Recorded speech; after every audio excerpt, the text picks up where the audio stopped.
morning, everyone. Today, we continue our module on vitamins, the fat soluble vitamins. This chapter will lay the foundation for understanding how these micronutrients are essential for regulating metabolic process and maintaining overall health. So let's get started with the first of the fat soluble vitamin A. So, vitamin A is not a single compound, but a family of compounds. We divide this family into two main groups. The first, the retinoids, which we also called performed vitamin A. This is active form your body can use immediately.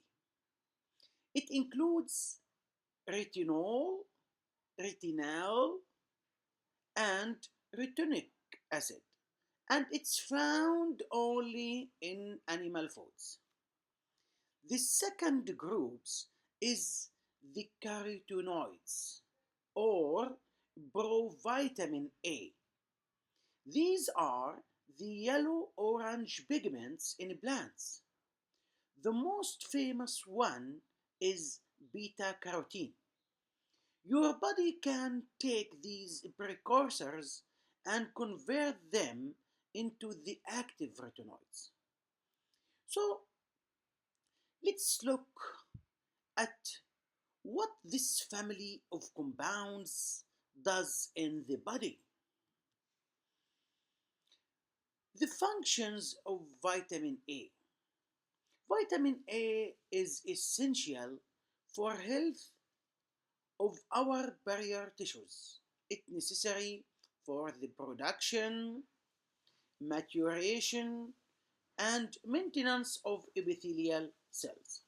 These are the cells that form your skin and the lining of your respiratory, your digestive, and reproductive tracts.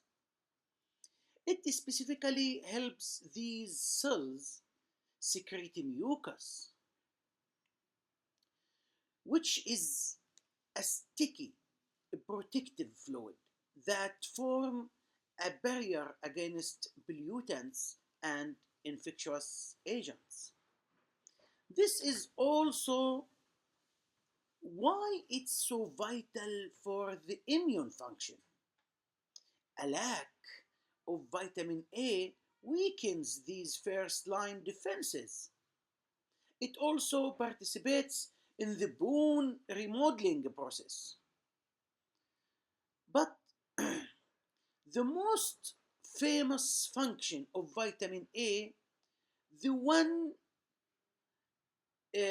everyone learns about, is its critical role in vision.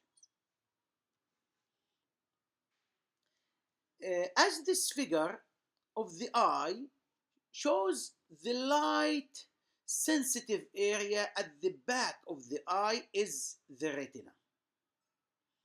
The retina is made of two types of specialized nerve cells, rod and cones. Rods and cones.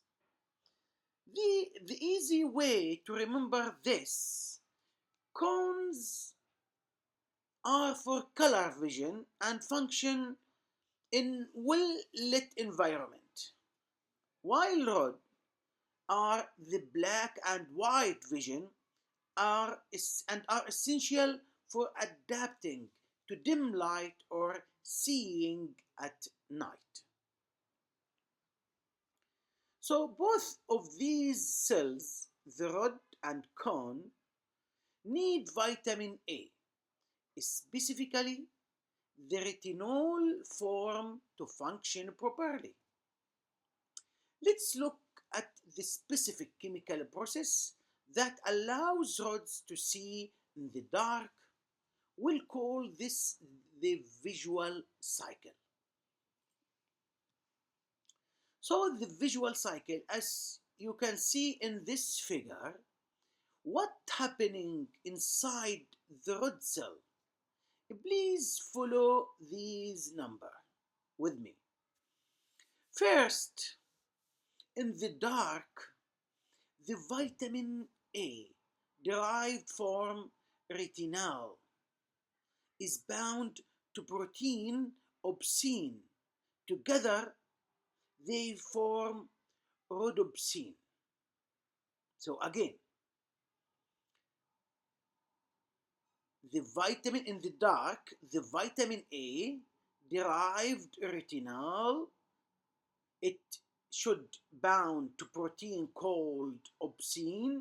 Together, opsin and retinol, they form rhodopsin. When a particle of light strikes this rhodopsin, it activates it. The activation causes the retinol to change shape and split off from the opsin. This splitting even is what sends a nerve impulse to your brain, registering as a light. So the retinol then gets recycled and reattached to the opsin to form rhodopsin again, ready for the next particles of light. However, in this process, some retinol is lost. It must be replaced by a fresh supply of retinol from the bloodstream. If there is no retinol in the blood, this recycle breaks. And when that cycle breaks, we get specific, observable, and very early symptoms of deficiency. So, the first regarding to vitamin A deficiency, the first earliest signs of vitamin A deficiency is night blindness. Night blindness define that the inability to see in a dim light. It's a direct result of the broken visual cycle we just saw. There isn't enough retinol in the blood to replenish the rhodopsin in the rod cells. If the deficiency becomes chronic and severe, it progresses to xerophthalmia, which literally means a dry eye. This is when the epithelial cell of the eye lacking vitamin A stop producing protective mucus and instead start producing keratin. Keratin, the hard, tough protein found in your hair and nails. So the cornea become hard, dry, and scarred. This condition will lead to permanent blindness if not treated with vitamin A. This is the major public health issue in developing nations and shows why it's so important to get enough vitamin A in our diet. Let's see where to find it, where to find vitamin A. So, as we discuss, you can get vitamin A from two main sources. Let's look at the next figure that give us more detail regarding the sources of vitamin A. Retinyl esters from animal food sources and beta carotene from plant sources are converted into active retinoids. So, performed vitamin A, the active retinyl esters comes from the animal source. This is a good source, include liver, eggs, and vitamin A fortified milk and cereals. The provitamin A, the carotenoid, comes from the plant. The key here is to look for the color. Dark green leafy vegetables like spinach, and bright yellow orange fruits and vegetables like carrots, sweet potatoes, pumpkins, and mangoes. It's also important to note that the body doesn't convert these perfectly. It takes about 12 micrograms of beta carotene from food to yield just 1 microgram of the active retinol. Now, let's put this all together and talk about the risks of getting too little or too much of vitamin A. We have covered the vision related deficiency, but lack of vitamin A also affects the skin, causing the excess keratin production that makes it rough and bumpy, and it severely weakens the immune system. On the flip side, toxicity or hypervitaminosis A is a serious concern because the upper limit for the adult is 3,000 microgram per day. This is almost always caused by high dose supplements, not by eating food, because it's fat soluble, it builds up in the liver and can cause liver damage, cause headache, cause bone pain, and hair loss. Most critically, excess vitamin A is a potent teratogen, meaning it is known to cause severe birth defect. This is why pregnant women must be extremely careful not to exceed the recommended intake, especially from supplement. Now, what about the plant-based form beta carotene? Can that be toxic?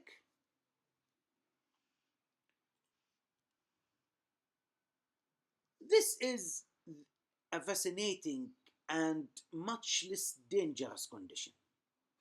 If you eat too many beta carotene rich foods, think of someone in carrot juice fad. You can develop carotenemia. Carotenemia, as you can see in this picture, it's a yellowing of the skin, most visible on the palms and the soles.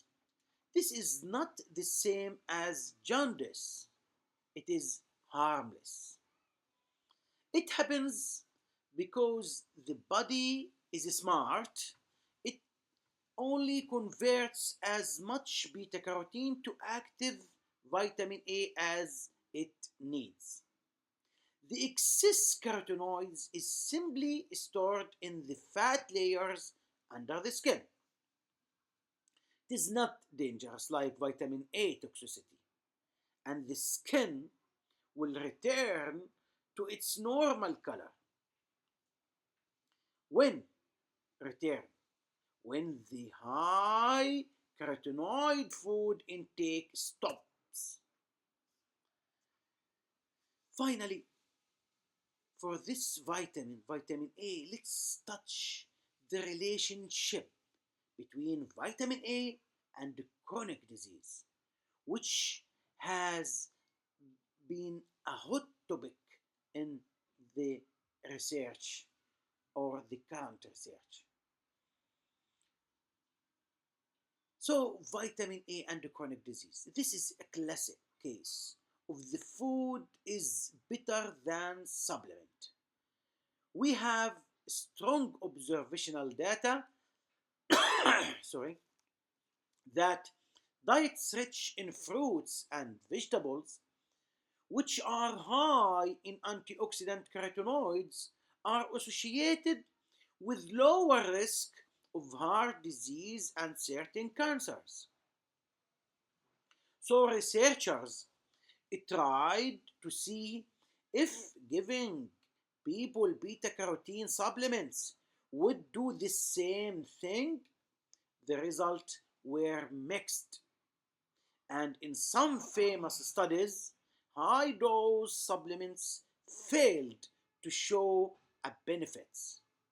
The one area where a supplements do show a clear benefit if the age-related macular degeneration, or called AMD, a leading cause of blindness in older adults. A specific combination of supplements include beta carotene, vitamins C and E, and zinc, was shown to slow the progression of the disease in people who already had advanced age related macular degeneration AMD.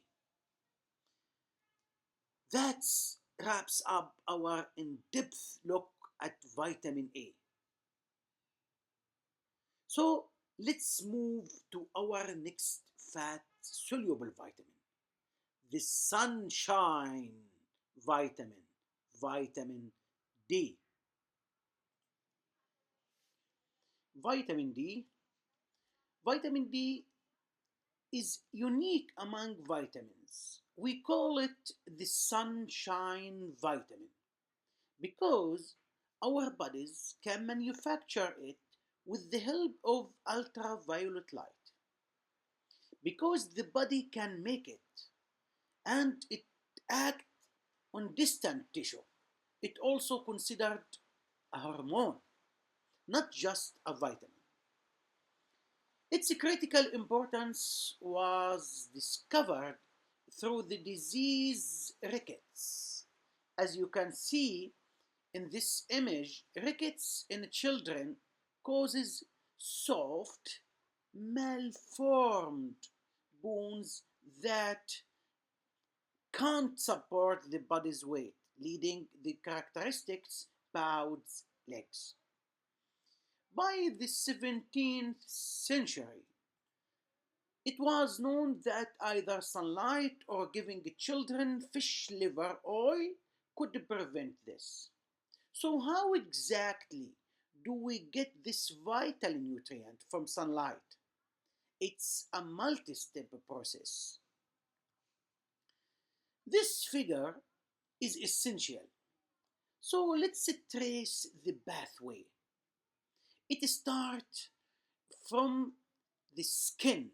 We have substance derived from cholesterol called 7-dehydrocholesterol.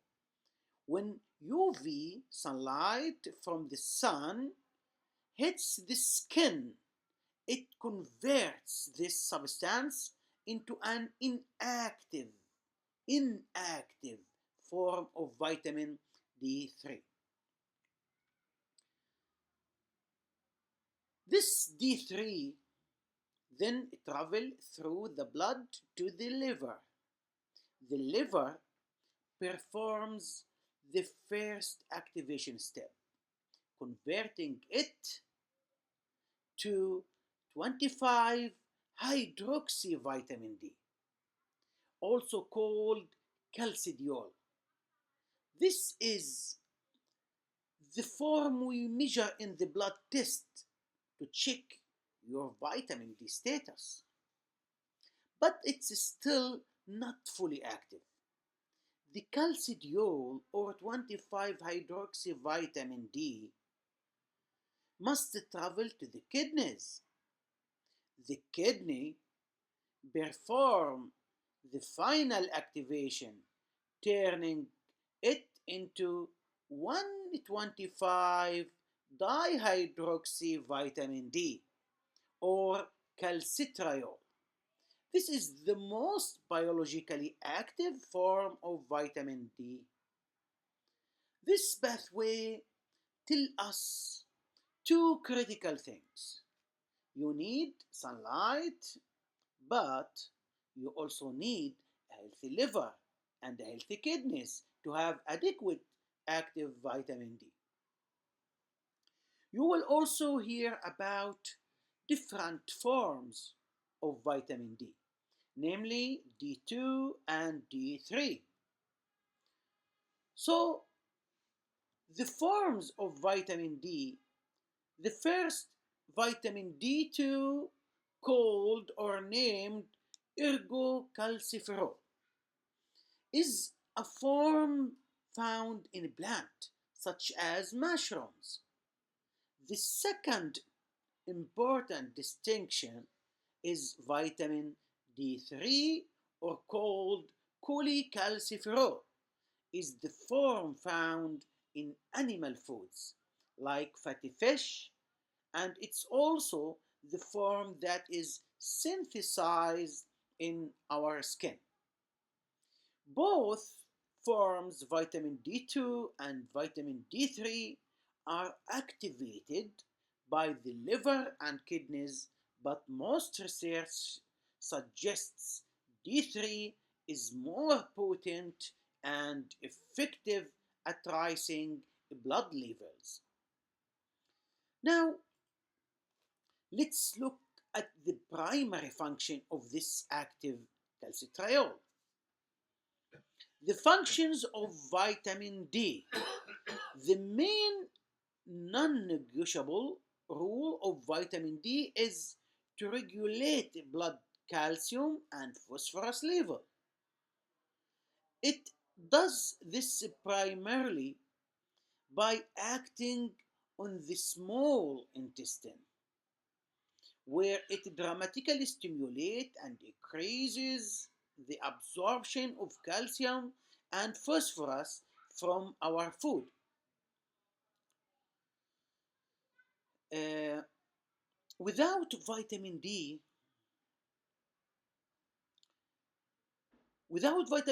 we only absorb 10 to 15% of calcium. With adequate vitamin D, the absorption jumps to 30 to 80%. So it also works with the parathyroid hormone to signal the bones to release calcium if blood levels get too low, and it's essential for stimulating bone cells to produce strong bone tissues. It also plays secondary role in regulating immune function and reducing the inflammation. This interaction with parathyroid hormone is a critical feedback loop for maintaining calcium homeostasis. So this figure maintaining how to maintain the normal blood calcium level. Let's look at this diagram. This is a classic negative feedback loop. We start at the top. Blood calcium level drops below normal. This drop is sensed by the parathyroid glands, which secretes parathyroid hormones. Parathyroid hormone then does three things simultaneously. First, stimulates by stimulates the bone to release calcium in the blood. Simultaneously, it signals the kidneys to increase vitamin D production and to reduce how much calcium is excreted in the urine. And the newly activated vitamin D then travels to small intestine and tells it to absorb more calcium from your food. All the three of these actions work together to bring your blood calcium level back up to the normal. Given that sunlight can be unreliable, especially in the winter, what are the best food source for vitamin D? This is a very short list. Unlike other vitamins, vitamin D is not widespread in our food supply. The few foods that naturally contain significant amount are fish liver oils and fatty fish like salmon, herring. Because of this scarcity, most of the vitamin D the in our diet comes from fortified foods. You can also find it added to some ready-to-eat cereals or added to orange juice and plant-based milks. So, for example, tablespoon of cod liver oil provide a huge amount of vitamin D, but 120 grams serving of salmon fish is also an excellent source. So you had have to drink a lot of milk to meet your needs from that source alone. This is why sunlight exposure is so important for most people, but as we will see, not all sunlight is created equal. Vitamin D and sunlight.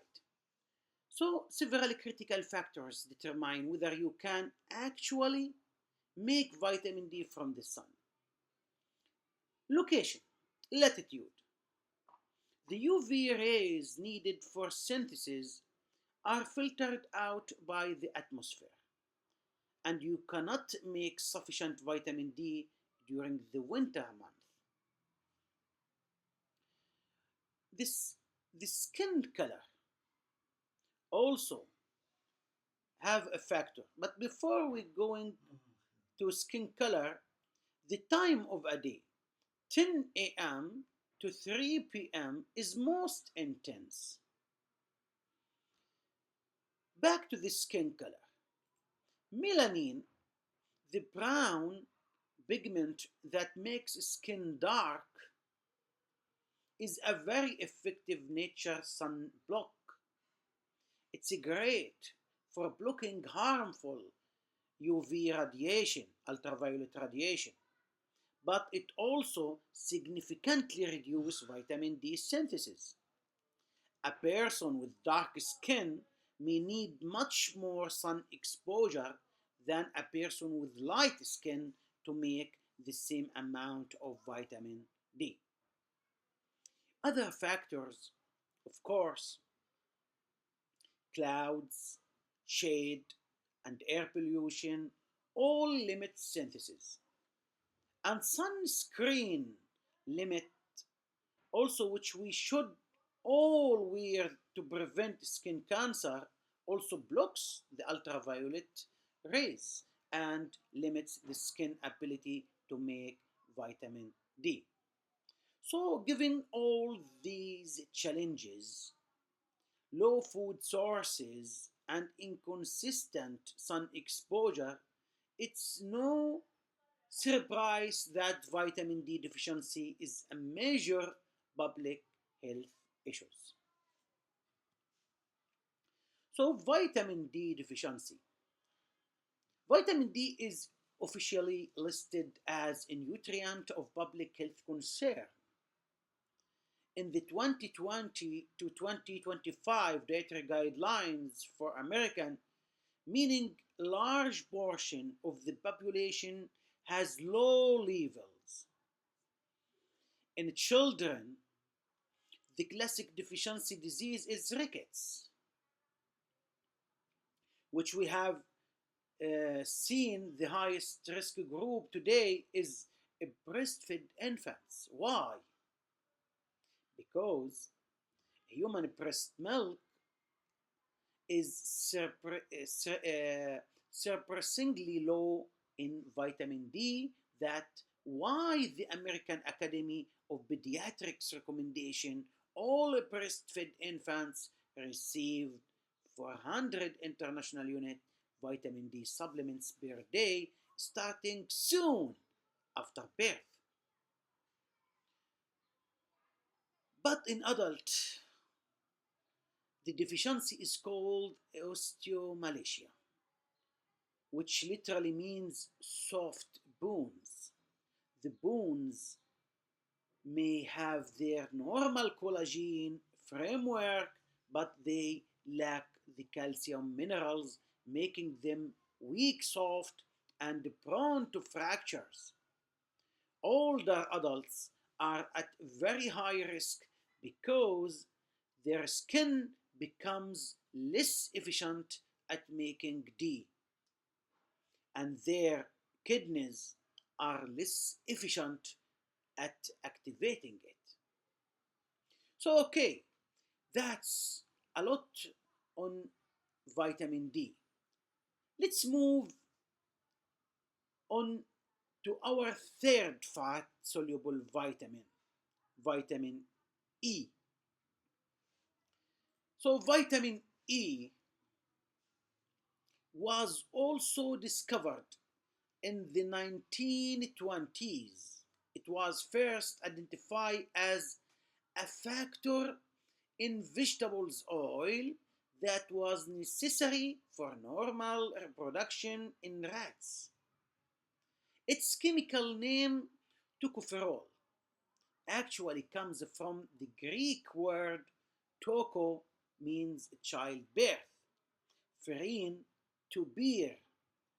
So, like the other, it's a family of compounds. There are 8 different forms, but the one your body uh, prefer, use, and maintain in the plasma is alpha tocopherol. This is the form with the highest biologically active and the one we focus in nutrition. So vitamin E job in the body is very focused and incredibly important. So functions of vitamin E. Vitamin E primary and most famous role is as a potent antioxidant. Specifically, it is at the body premier of fat soluble antioxidant. Its main job is to station itself inside cell membrane and protect the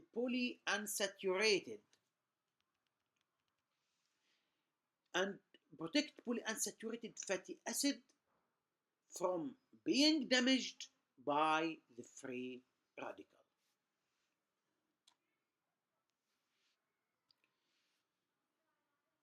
Look at this figure. The relationship between vitamin E and the cell membrane. You can see this figure. A cell membrane needs its fatty acids to be healthy. The free radical can attack them.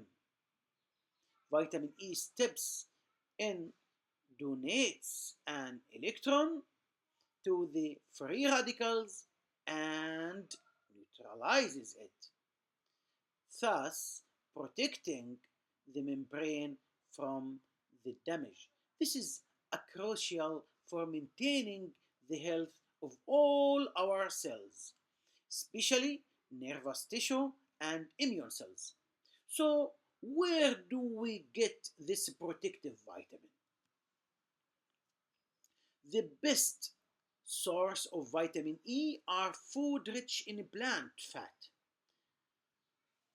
So, plant oils like sunflower, safflower, canola, and olive oil are the top of the list. Nuts and seed like almond and sunflower seed are also excellent source. It is a very important to know that while whole grains contain some vitamin E, most of is lost during the milling process when whole grains are turned into white flour, and it is not one the nutrient added back by the enrichment. It's also a delicate vitamin, easily destroyed by high heat cooking, like deep fat frying. Now let's look at the deficiency and the toxicity profile for vitamin E. Outright deficiency of vitamin E is very rare in healthy people. It's so widespread in the plant oils and in our food supply that most people get enough. Deficiency typically only occurs in individuals with severe fat malabsorption disease or in preterm infants. On the other hand, the toxicity, however, is a real concern again from supplement. The upper limit for the adult is 1000 milligram per day. The main danger is that high doses of vitamin E interfere with vitamin K, especially in the role of clotting the blood. This can lead uncontrolled bleeding or hemorrhage. This is especially dangerous for anyone already taking a blood thinning medication like warfarin. Like vitamin A, vitamin E was once hailed as a miracle supplement. Let's look at what the research says today.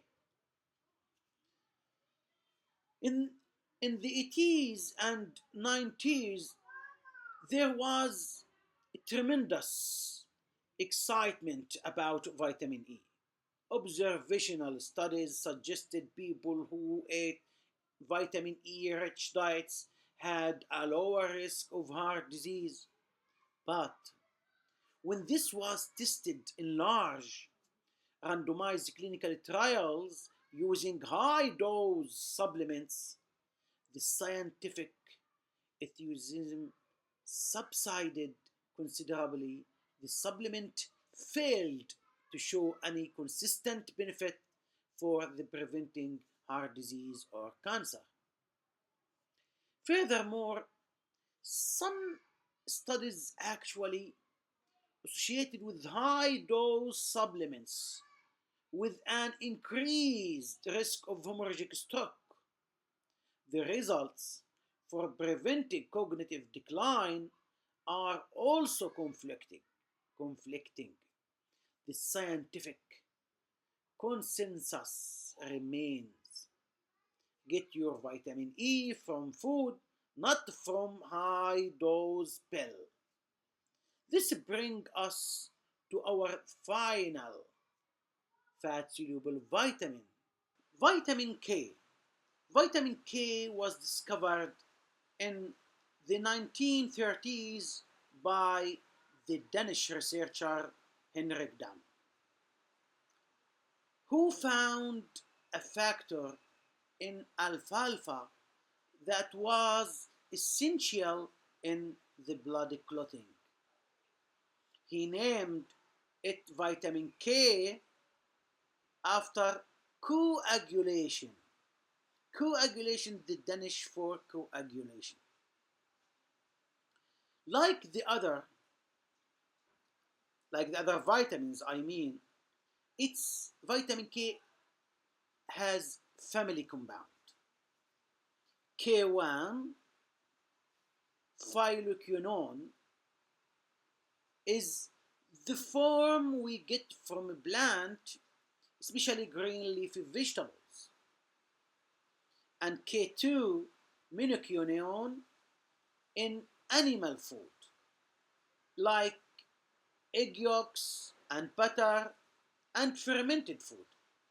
It is also synthesized by the bacteria that live in our large intestine, and our body can absorb some of it. Menadione is just a synthetic form. These different forms also have slightly different through related function. So the functions of vitamin K, we have two primary and very important functions for vitamin K. First, vitamin K1 phyloquinone is essential for blood clotting. The liver requires vitamin K1 to produce four of the critical blood clotting factors, include the famous one, prothrombin. If vitamin K1 is unavailable, these factors are inactive and the blood doesn't clot effectively. The second vitamin K2, minoquinone, is now shown to play a key role in bone health and calcium regulation. K2, K2 job is to help the body put calcium in the right places, like your bones, and keep it out of the wrong places, like your soft tissue and arteries. It helps prevent arterial calcification. Let's look at the critical clotting process in more detail. This figure shows a simplified version of the clotting cascade. Your liver needs vitamin K1 to make certain clotting factor. Normally, these factors, along with platelets, just circulating in your blood in an inactive state. Sorry. When you get an injury, the exposed tissue triggers a complex series of steps that activates these factors. So this cascade leads to the conversion of prothrombin into thrombin. Thrombin just thrombin then act as an enzyme converting fibrinogen as soluble protein into sticky fibrin strands. These fibrin strands form a meshnet that traps blood cells and forms the final stable uh, clot. So, without the initial K dependent factors from the liver, this whole process fails. This vital clotting function is the heart of the very common and very important drug nutrient interaction. So, vitamin K and warfarin. This is a critical point for anyone or going into healthcare. The medication warfarin, also known as comadine, is a blood thinner or anticoagulant. How does it work? It directly interferes with vitamin K action in the liver. It prevents the synthesis of those active clotting factors.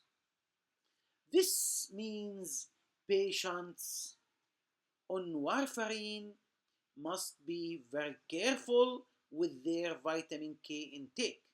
We don't tell them to avoid vitamin K. If they did, their blood could become dangerously thin.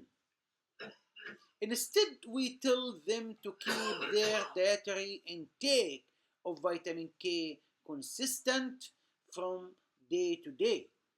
A sudden binge on Spanish salad one day could overwhelm the drug and cause a clot, while eating no leafy greens from a week could lead uh, spontaneous bleeding. Consistency is the key. So, which food are we talking about that these patients need to keep consistent? As this, to be clear, the primary source of vitamin K1 are dark green leafy vegetables. Kale, spinach, turnip greens, and beet greens are just loaded with it. Broccoli and Brussels sprout are also excellent sources. Soybean and beef, as well as some fermented foods.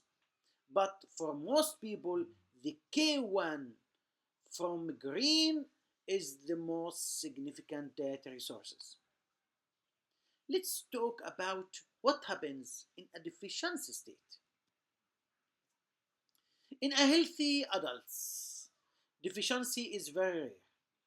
This is because it's recycled in our bodies. We get it from leafy greens, and our gut bacteria are constantly making some key too. The risk group are people with fat malabsorption condition or those or those on long-term antibiotic, which can wipe out those K-producing gut bacteria. The one group that is always at risk is a newborn. Babies are born with low vitamin K stores and a sterile GI tract, meaning no gut bacteria yet to make it. This puts them at high risk for a serious life threatening bleeding disorder. To prevent this, it is a standard practice everywhere. All newborns receive a single injection of vitamin K immediately after birth. This is a simple, life saving public health measures. Finally, let's tie all four of these fat soluble vitamins together by looking at the clinical condition where their deficiency is a major and chronic problem.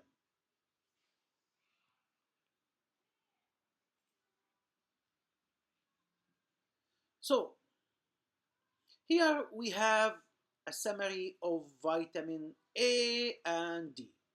I want you to use this table as high level guide. For each vitamin, you need to know its major function, its key dietary sources, and the name of its deficiency and toxicity. For vitamin A, you see the key function are normal vision and immune function, source including performed A from the liver and milk, and provitamin A from the colorful fruits and vegetables. The hallmarks deficiency signs is night blindness. So for vitamin D, its main role absorption. Its main role is the absorption of calcium and calcification of bones. We get it from fortified milk and fatty fish. Deficiency in children is called rickets. In adults, the deficiency called osteomalacia. Now let's look at the other two, vitamin E and vitamin K. Vitamin E is simple to remember. Its primary, the major function is antioxidant. We find in vegetables, oil, nuts, and seeds. A deficiency is rare but can cause nerve damage. Vitamin K is our blood clotting vitamin. We find it in green leafy vegetables. Its deficiency signs is logically excessive bleeding. You will notice that the toxicity for vitamin K is listed as undetermined. Here you can see undetermined, but as well you will see we still need to be cautious. Please look at the RDA for the four fat soluble vitamin to be remember which of these vitamins the RDA for the adults and other groups. Alright, that's the overview of the fat soluble vitamin. Let's